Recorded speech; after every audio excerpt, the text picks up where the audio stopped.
Aunt Lucy and the Thumb of Love. Dear Aunt Lucy, who taught you how to love? What did it feel like stepping off the tree and into the grass for the first time? Did you look back at your tree? Did your eyes say goodbye the way mine seemed to be feeling? Aunt Lucy, I get lost in the okra on a windy day, winding on a ribbon of invisible air. It carries me in a cloud of laughter. I float down on the giddiness of that storm, as water elsewhere tumbles over rocks. It is the same thing.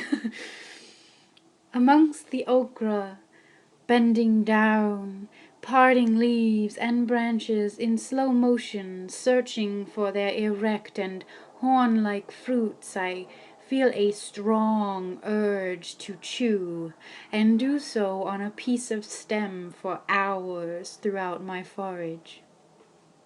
I fill up my gorilla hands with okra, with their little needles dipping into my fingertips, so that I scratch and chew, scratch again, bend down, feel a large, unnameable insect thud stupidly against my ear.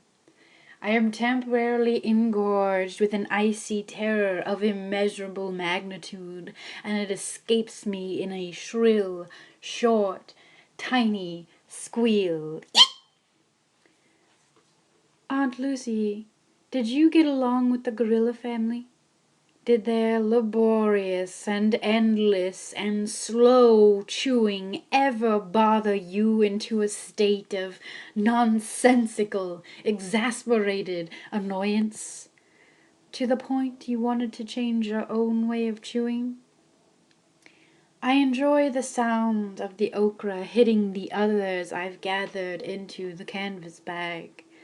When they hit the cloth of the bag, there are hollow thuds and savory muffled scratches as the okras tumble onto their brothers, sisters, neighbors, and cousins. When I rustle my enormous body and clumsy hands through their stalks, I resent you sometimes, Aunt Lucy, for leaving the tree, for having fruit-clutching babies who foraged in the grass and began to imagine beyond it. Who taught you how to love, Aunt Lucy, as your jaw straightened and skull filled with more fats and oils and electrons? Did the love strike you oddly because it seemed stemming in fractals, seeming so separate from you?